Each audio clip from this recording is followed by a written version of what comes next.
Romanos capítulo 2. ¿Cómo juzgará Dios al mundo? ¿Estará mi papá en el infierno? ¿Se habrá ido mi mamá al infierno a pesar de que mi madre fue una buena mujer?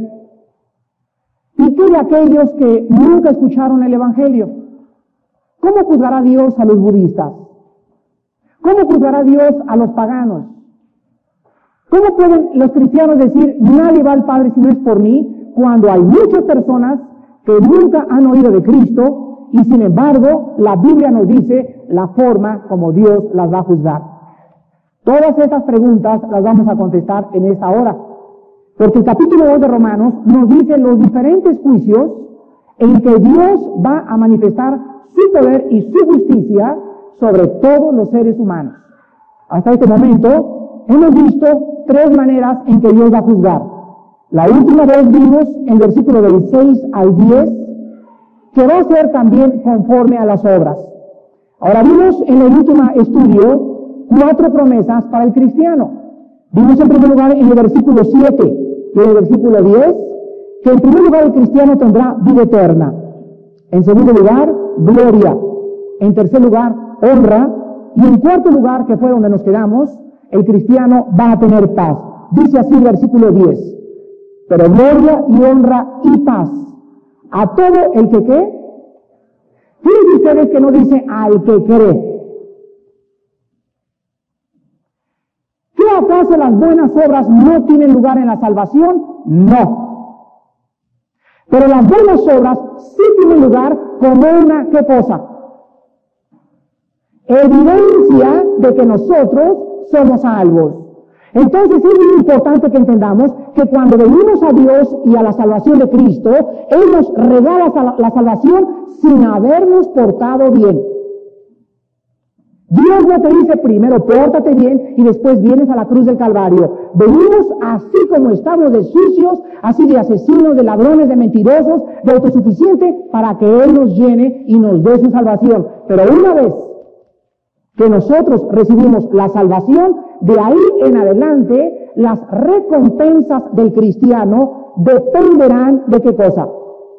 De sus buenas obras, exactamente. Entonces es importante que nosotros lo entendamos. La salvación es por la gracia, sin las obras, pero la santificación es manifestada por las obras para mostrar que somos realmente hijos de Dios. Entonces, ¿quién de los cristianos tiene gloria, honra y sobre todo paz? Las personas que son salvas y están viviendo haciendo lo bueno.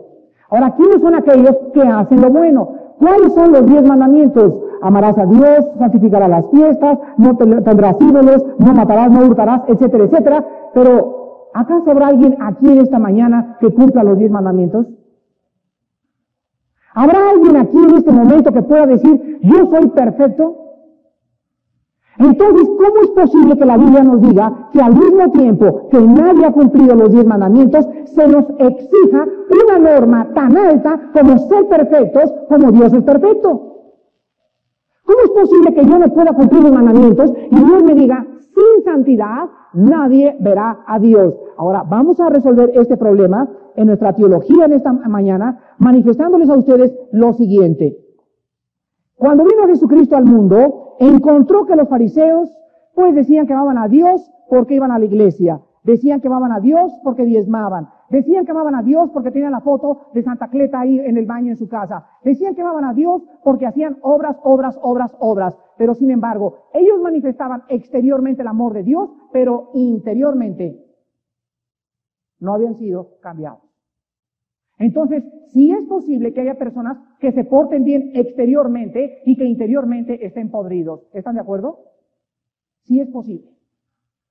Sí es posible que encuentres personas que nunca le pegan al esposo, la señora nunca lo ha correteado con la escoba, siempre es de misa diaria, la señora reparte dinero, va a la cárcel, va a los orfanatorios, va por acá, va por allá, obras, pero todas estas obras, escuchen esto, no son el resultado de su salvación, sino que está tratando con ello de comprar el cielo. Ahora, ¿quién puede conocer el corazón de esa señora?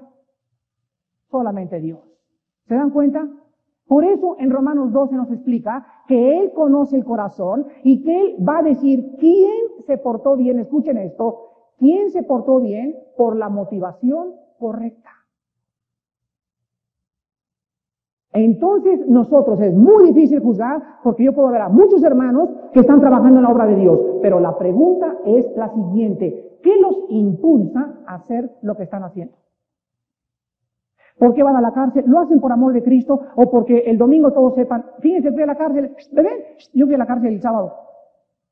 Entonces ya tienen su recompensa.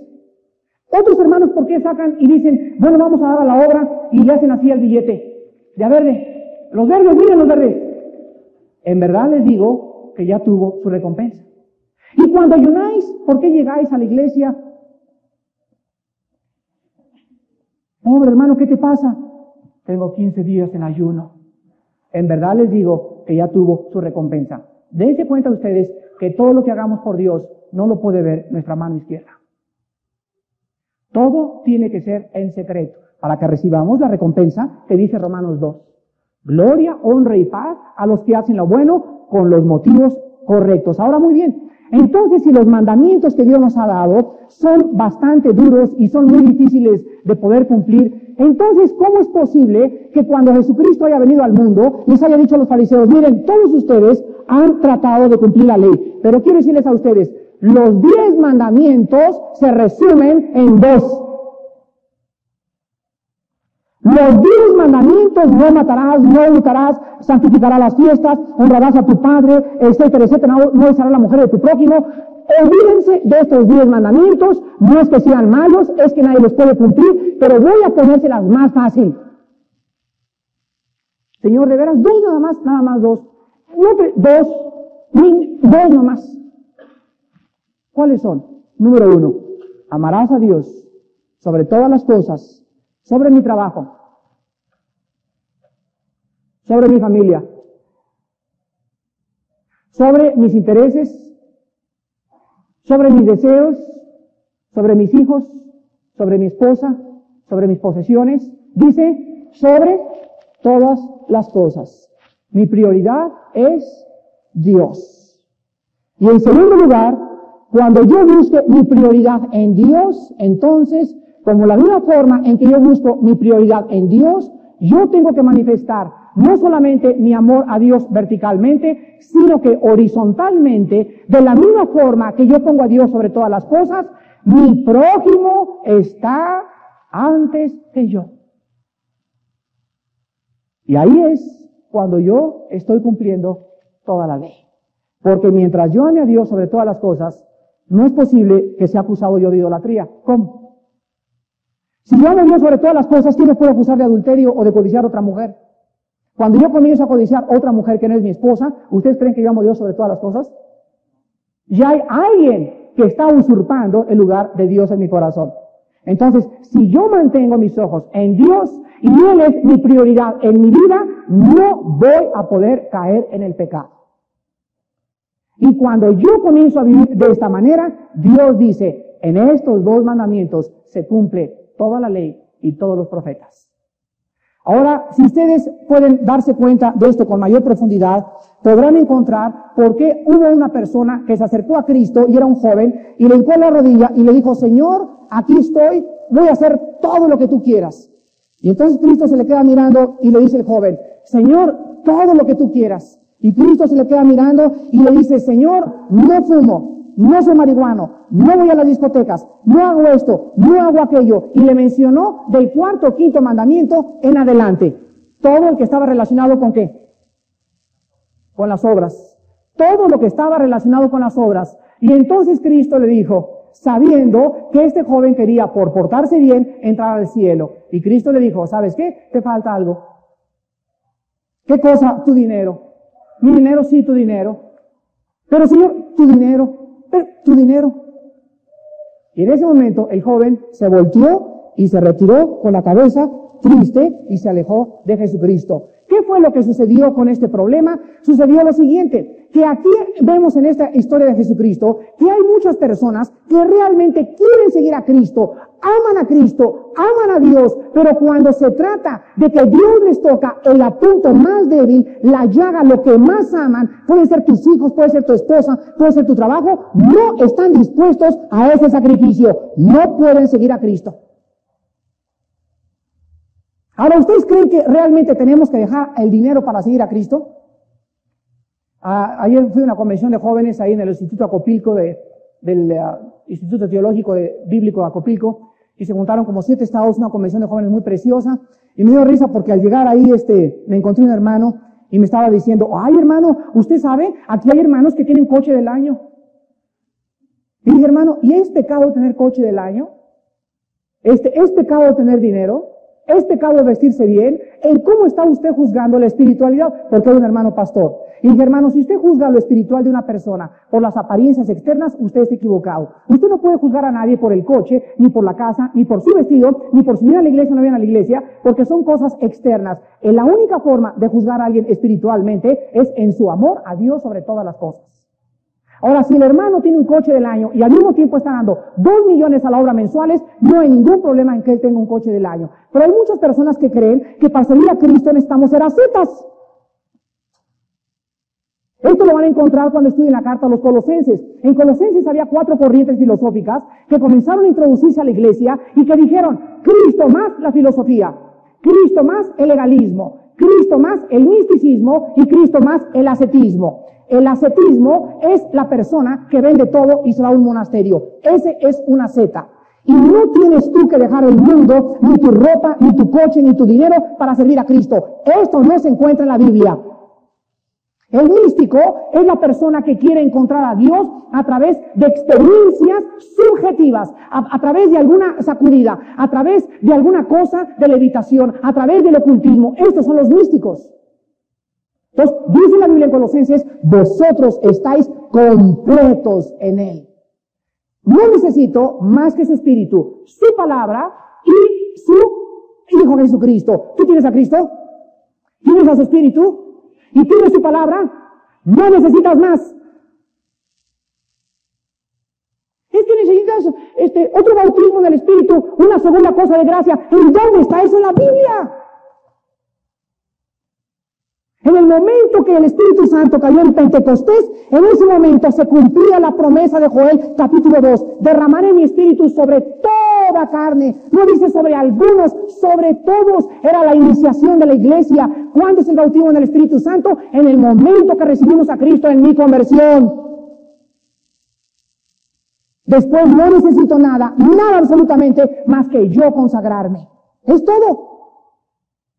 Pero es una herejía decir que alguien tiene una cosa y otros no tienen otra cosa. Unos tienen a Cristo pero les falta otra cosa. Esto no enseña la Biblia. Estamos completos en Él. Y el que no tenga el Espíritu, el tal, no es de Él. Entonces nosotros tenemos que comprender lo que dice el versículo 10. Gloria y honra y paz a todo el que hace lo bueno. ¿Sabían ustedes? Vean Proverbios capítulo 28. ¿Sabían ustedes que no hay ninguna persona en esta mañana que tenga pecado y tenga paz? Si en esta mañana estás inquieto, ya vimos en Romanos, llamados a tener paz, y llama el mensaje. Pero dice el capítulo 28, Proverbios, versículo 1, huye el impío sin que nadie lo persiga. Sin que nadie lo persiga, vive neurótico. ¿Se dan cuenta? Sin que nadie le haya dicho, se va a caer tu casa, se va a caer mi casa. ¿Pero por qué? Porque se va a caer. Se va a caer el avión. ¿Pero quién te dijo que se va a caer el avión? No va a quedar sin trabajo mañana. El impío, el hombre que no tiene paz, huye o escapa con problemas imaginables dentro de él que no existen más que en su propia mente como resultado de sus pecados. Entonces, cuando alguien vive en ese estado de neurosis, otro término que se podría usar sería un término psiquiátrico que se llama esquizofrenia. La esquizofrenia es una enfermedad mental que se le atribuye al avestruz. ¿Sabían ustedes eso? O por lo menos usan al avestruz para ilustrar la esquizofrenia. La persona esquizofrénica es la persona que huye de las personas y se esconde y no quiere ver a nadie. Es la persona que también se le llama en la sociología un ser antisocial. Cuando conozcas a alguien que se meta a su casa, conoces a la avestruz hace un hoyo y mete la cabeza en el hoyo y se esconde y no se le ve toda la parte de atrás. ¿De quién se está escondiendo?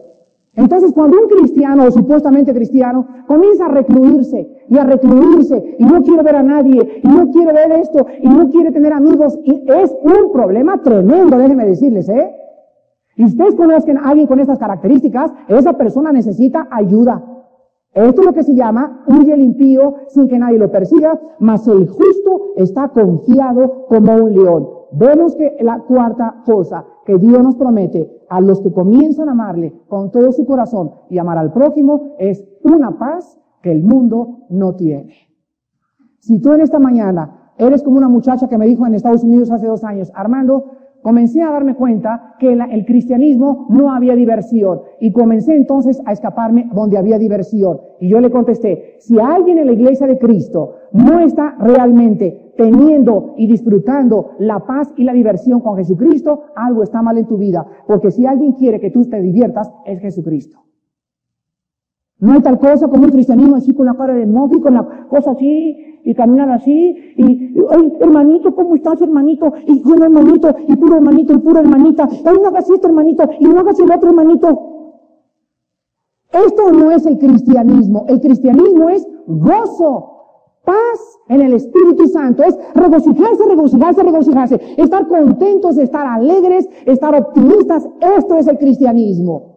Nos han enseñado durante muchos años un evangelio que no está en la palabra de Dios. Dios quiere que sus hijos tengan paz. Regresamos a Romanos y vemos en último lugar en el versículo 10, para acabar con el juicio conforme a las obras, que en el versículo 10, repito, dice al que hace, al que actúa, al que lleva la fe en acción, al que está amando a Dios con todo su corazón y a su prójimo. Tendrá gloria, tendrá honra y tendrá paz. Y dice al último, al judío primeramente, y también al griego. Entonces, comparto con ustedes 1 Corintios 15:58.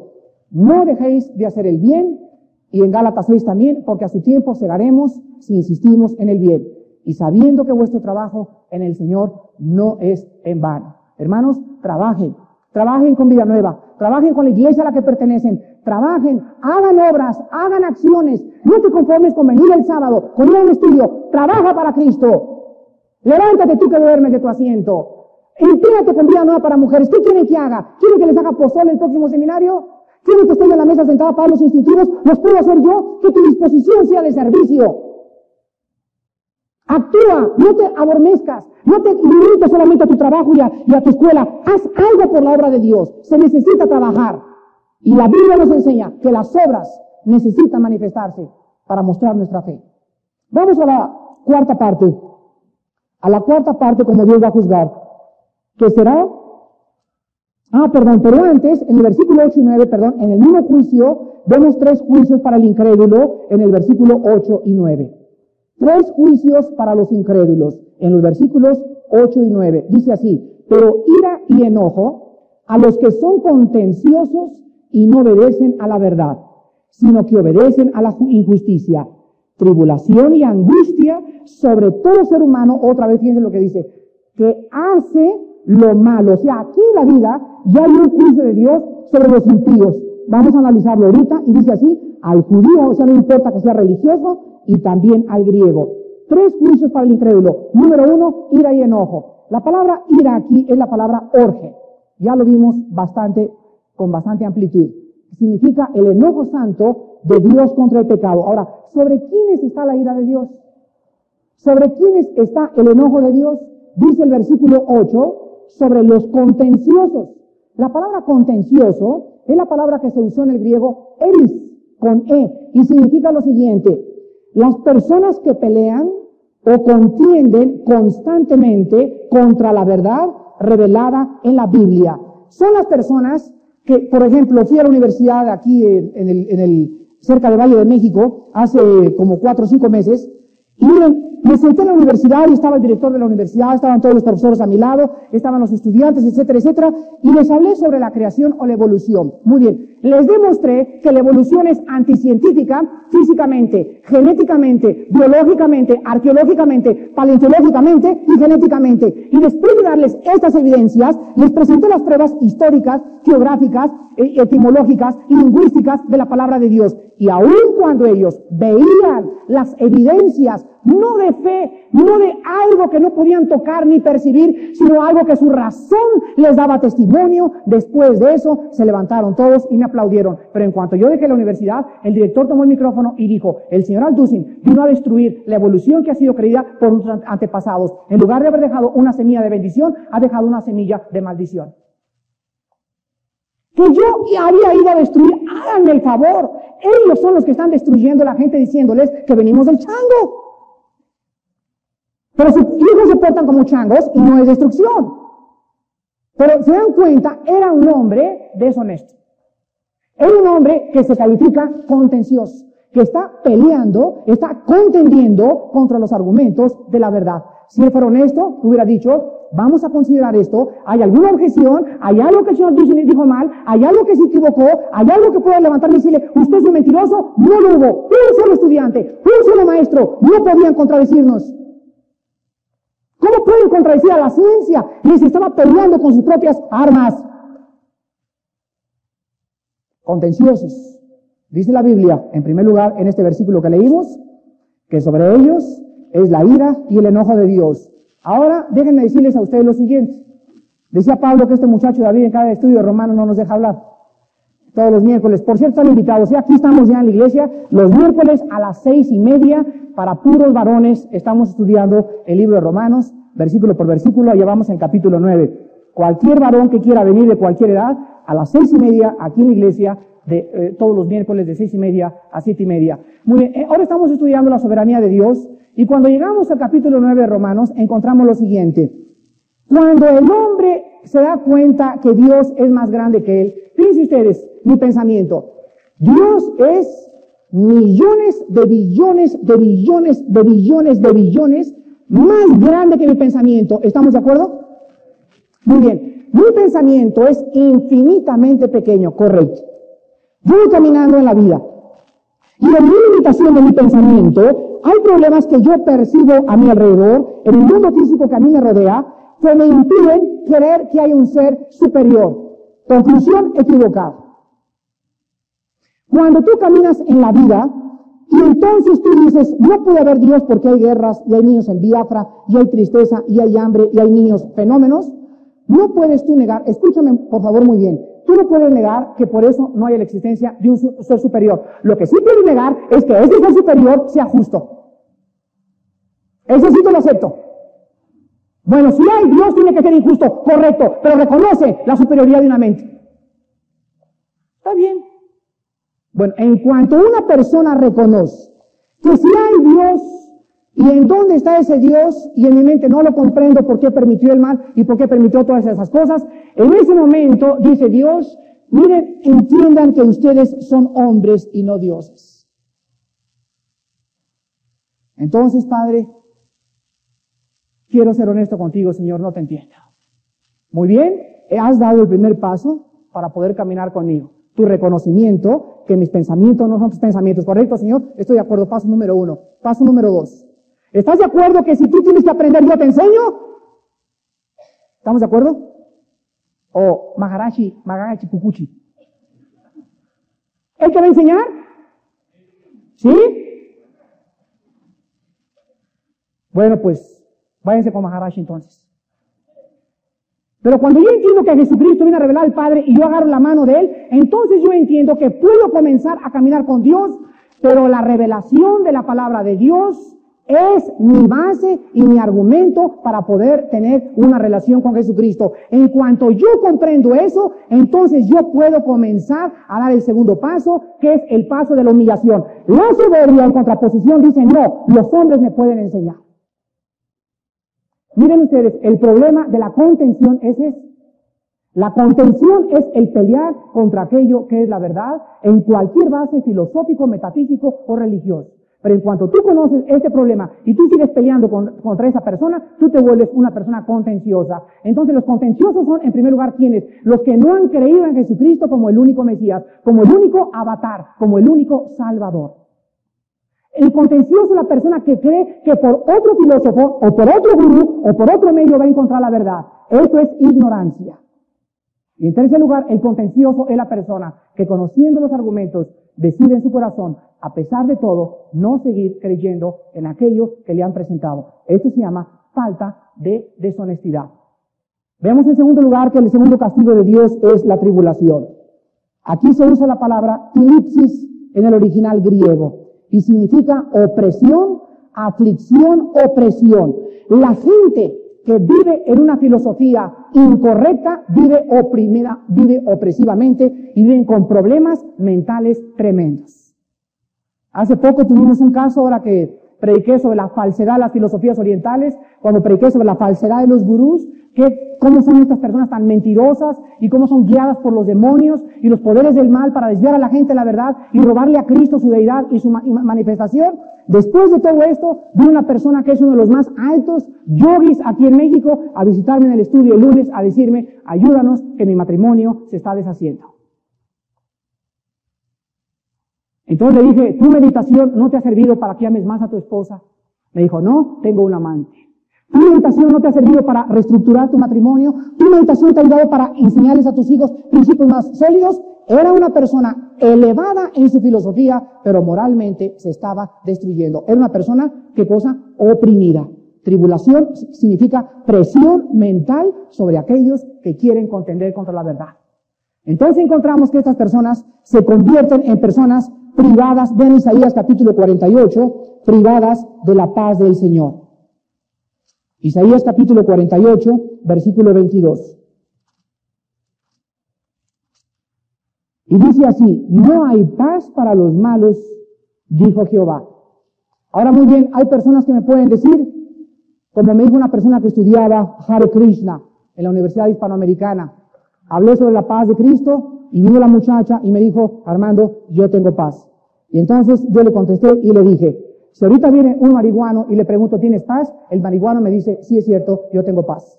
Si ahorita hay un cuate con 5 o 6 copas de vergel arriba de él, le pregunto que tiene paz y me dice, estoy, pero como nunca me había sentido. Si vengo con una persona y le digo, ¿tú tienes paz? Claro, hombre, me acaban de apostar 15 millones de pesos en mi cuenta bancaria. Ven ustedes que Cristo dijo lo siguiente, mi paz os dejo, mi paz os doy, no como el mundo la da.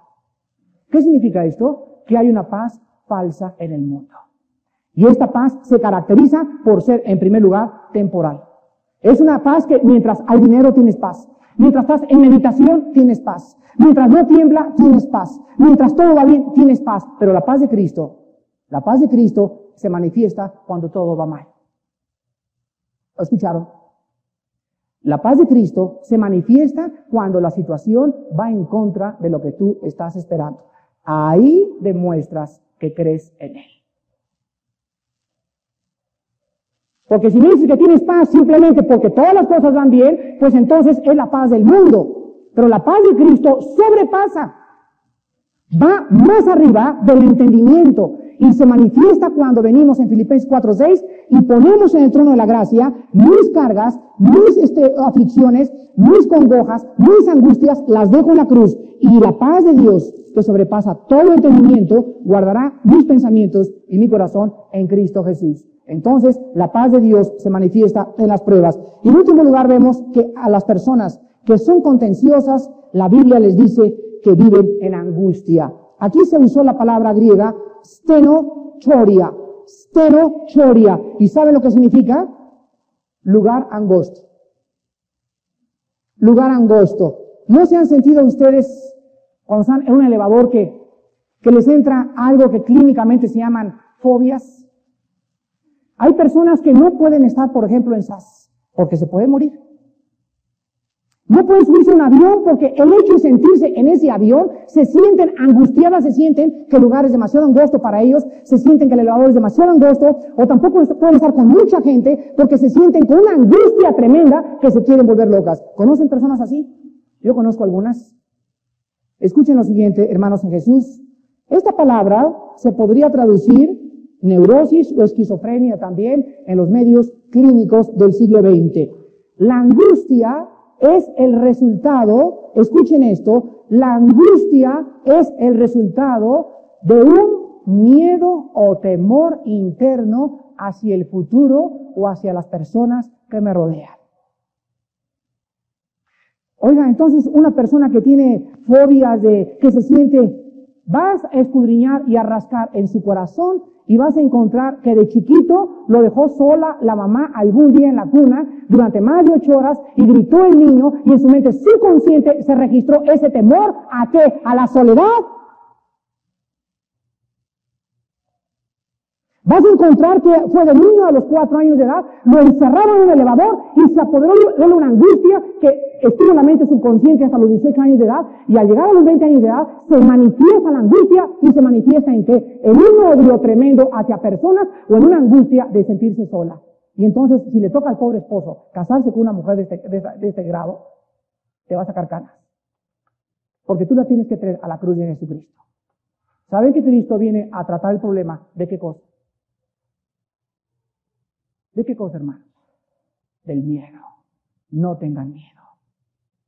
No tengan miedo. Lo primero que comenzamos a experimentar con Cristo es confianza en el futuro. No temeré mal alguno porque tú, Señor, tu vara y tu callado me infundirán, me inyectarán aliento en medio de mis angustiadores.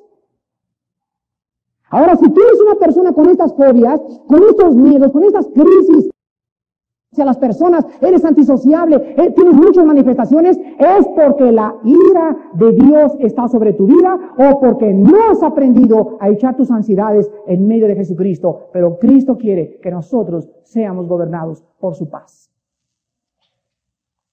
Vamos ahora a la última parte del juicio en Romanos, que es la número 4, y vamos a ver ahora el juicio sin acepción de personas, que es en el versículo 11 y 12. El juicio sin acepción de personas, y esto es muy importante. Quiero resumir entonces que un cristiano, recibiendo a Cristo, tiene que saber que Él es Hijo de Dios, manifestado en primer lugar, honra a su Señor. Nunca un cristiano busca la honra a sí mismo. Nunca atrae las miradas hacia sí mismo. Siempre es todo hacia el Señor. Les decía ayer en este congreso de jóvenes a los jóvenes, es increíble cómo hay muchos hombres con sed de poder y con sed de popularidad. Yo les hablé del Bajabaesh, el gurú que está ahorita en Arizona, que tiene 20 Rolls Royce blancos, $200 millones y que lo busca el fisco por evasión fiscal. Les mencioné a Ron Hubbard, que murió hace una semana, que dijo, el fundador de la Dianética, que un demonio Semú, que vivió hace 75,000 millones de años, le había revelado que el problema del hombre era negativo y que ellos, los de la Dianética, tenían la solución para el problema negativo del ser humano. ¿Y quién se lo reveló a Ron Hubbard? ¿Y quién se lo dijo al Gurú Bababesh? ¿Y quién se lo dijo a Maharashi? Ninguno de ellos ha dicho, yo soy el Mesías y voy a morir para mostrárselos. Dile a tu gurú, pruébame que usted tiene poder sobre la vida y la muerte, Señor. Cualquiera puede decir, yo soy el iluminado de Dios, pruébamelo. Y Cristo por eso venció la muerte y se levantó y les mostró las heridas para que nosotros supiéramos que Él era, Él no hay otro, el único mediador entre Dios y los hombres, el verdadero Salvador de la humanidad. Pero los falsos profetas y los falsos gurús y los falsos cristos se siguen levantando por los poderes del mal para desviarnos a todos ustedes a la verdad más grande que existe, el suicidio del intelecto y del alma humana. Vemos en el versículo 11 y 12 entonces, en último lugar, que el juicio de Dios es sin acepción de personas. ¿Saben ustedes que nosotros tenemos personas ricas, instruidas, inteligentes, sabias y influyentes? Y a Madame Richelieu le decimos, pase usted, señora Richelieu, siéntese, por favor.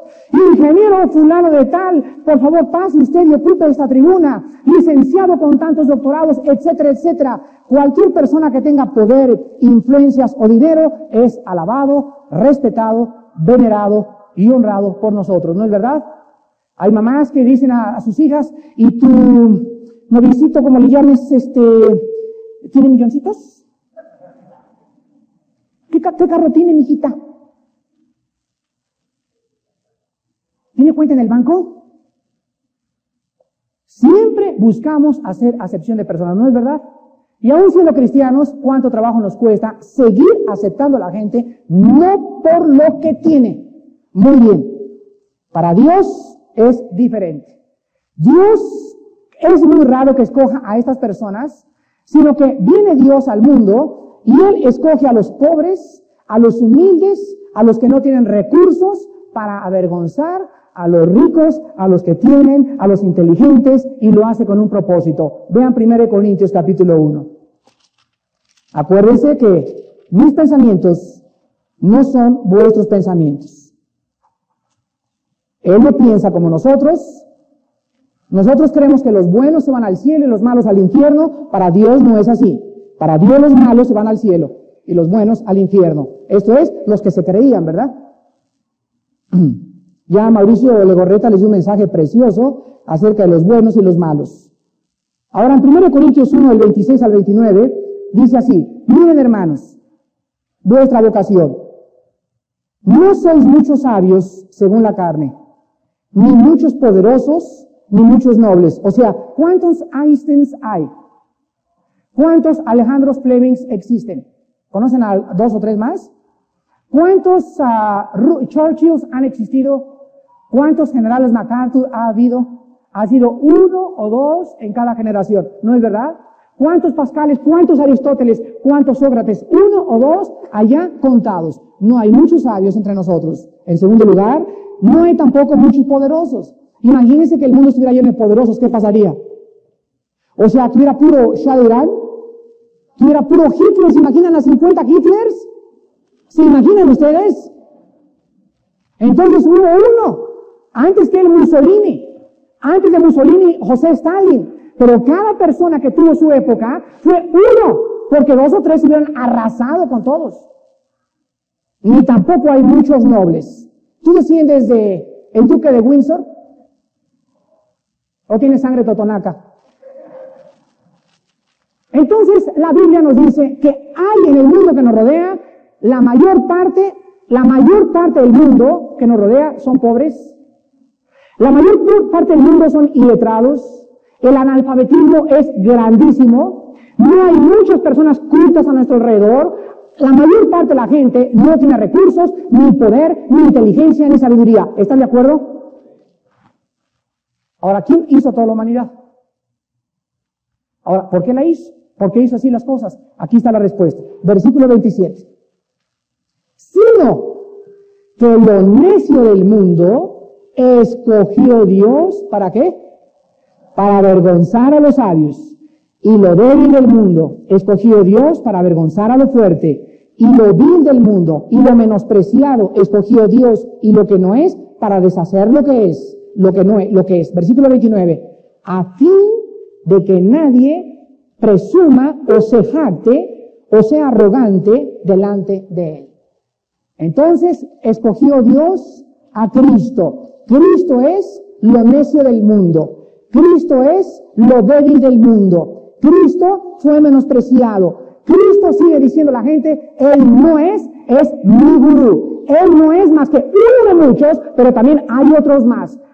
Dios lo hizo a propósito. Cuando vino Cristo, dice la Biblia, despreciado y desechado entre los hombres. ¿Saben ustedes que Cristo trabajó como albañil? Cuando ven ustedes en el griego la palabra teknón, se tradujo carpintero equivocadamente. Porque la palabra carpintero en el castellano no es la apropiada es artesano. Cristo no solamente hacía mesas, pintaba bardas, ponía techos, ponía alambres de púas para las gallinas, etcétera, etcétera. Y durante más de 20 años está él como trabajando como albañil, y comienza el Señor a caminar y a decir, arrepiéntanse. Oigan, pues la gente dice, pues ¿quién es este carpintero? ¿De dónde sacó él estas cosas? ¿De dónde sacó él esta sabiduría? ¿No son sus hermanas y José, Judas, Simón y Jacobo sus hermanos? Entonces, ¿cómo es posible que se diga ahora el Mesías? Dios había educado a su hijo entre los albañiles, entre los pobres, y cuando no nació, oigan, pero no nació en Santa Fe, ni en el Dalinde, ni en el Hospital de México, ni tampoco trajeron un cirujano o un ginecólogo para que le abrieran el vientre a María y saliera su hijo. ¿En dónde nació el Hijo de Dios? ¿En cuál lugar escogió Cristo que naciera? En West Palm Beach. Ahí nació Cristo. ¿Dónde nació? en el lugar más humilde que una persona pueda nacer.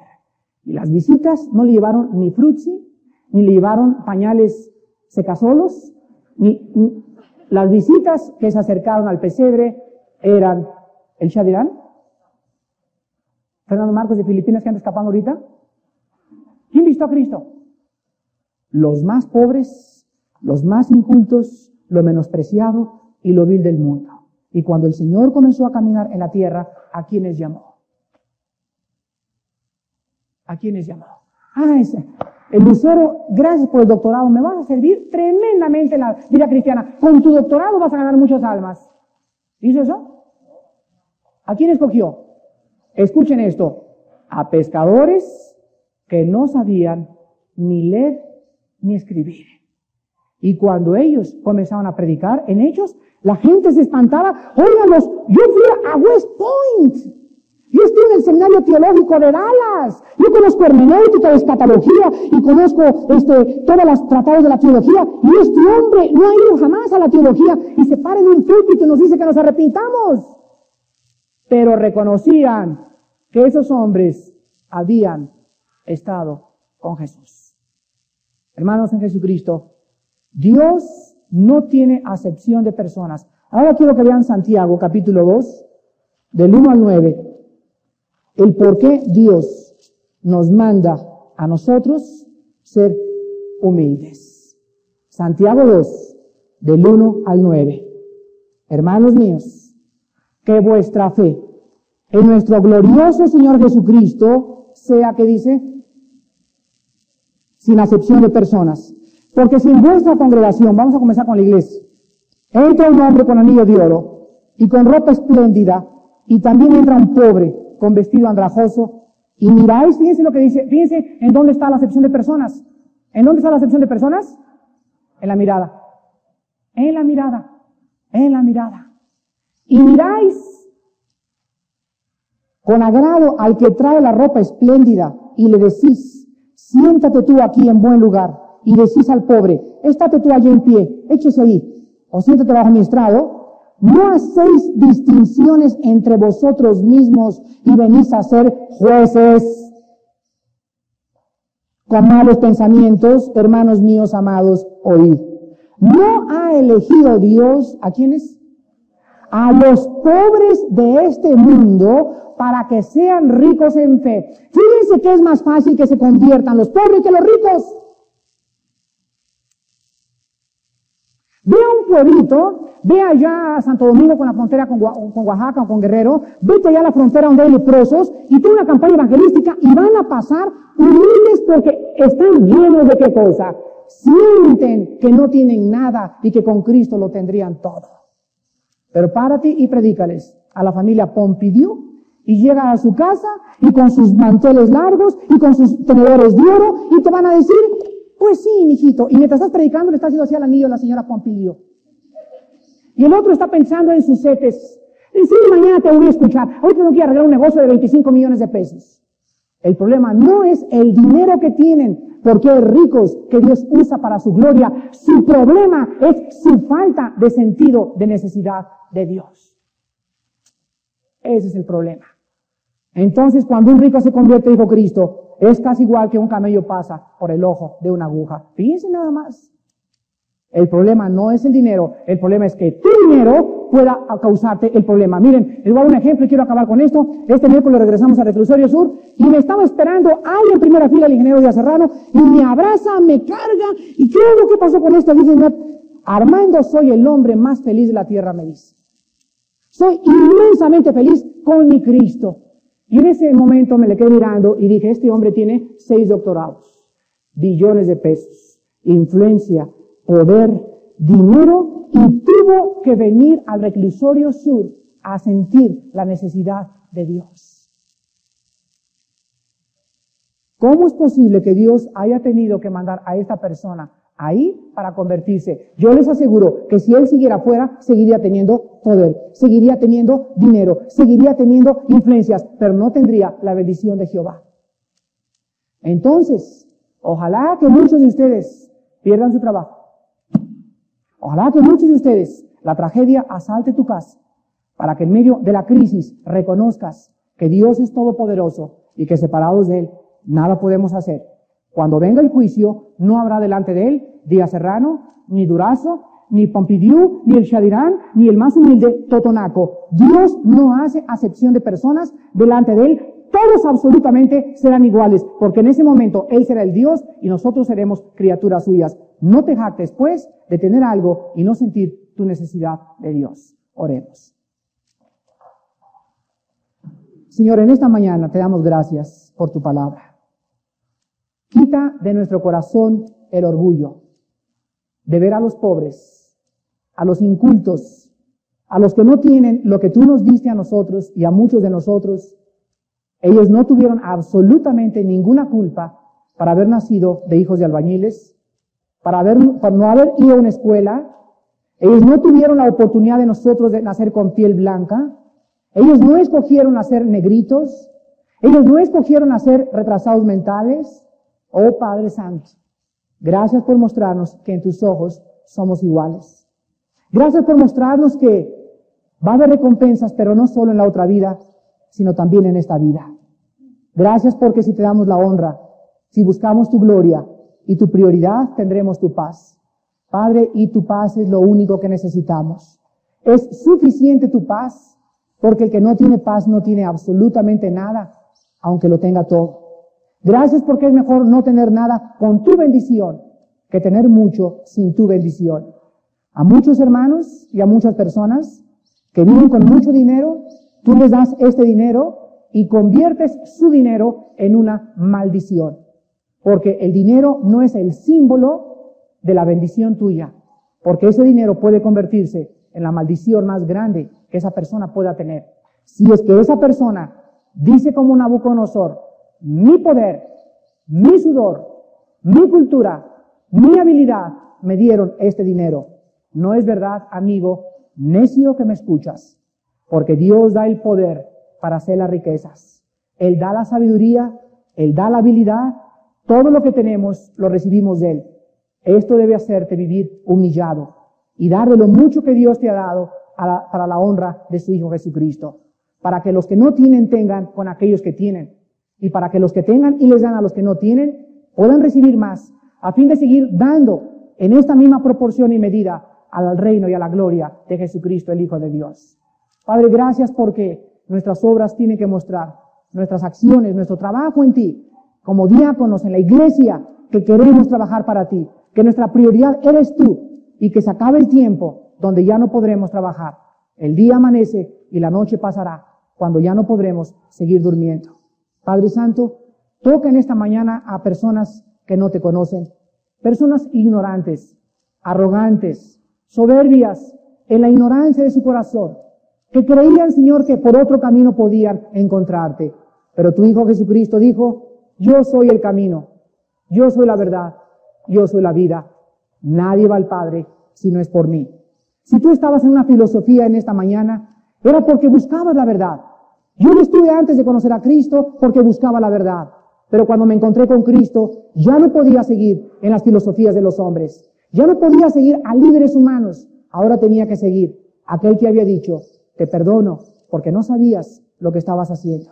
Pero una vez que tú lo sabes, te pido que te arrepientas de tus pecados. Arrepiéntete de tus pecados. Cambia de manera de vivir. Cambia tus maneras de pensar y vuélvete a Cristo en esta mañana. Ábrele tu corazón. Recíbele como tu Salvador y pídele perdón por todos tus pecados. Cualquier persona que en esta mañana quiera hacer esta decisión por primera vez por el Hijo de Dios, ahí desde tu lugar te pido que lo hagas, hoy que tu corazón ha sido preparado por el Espíritu Santo.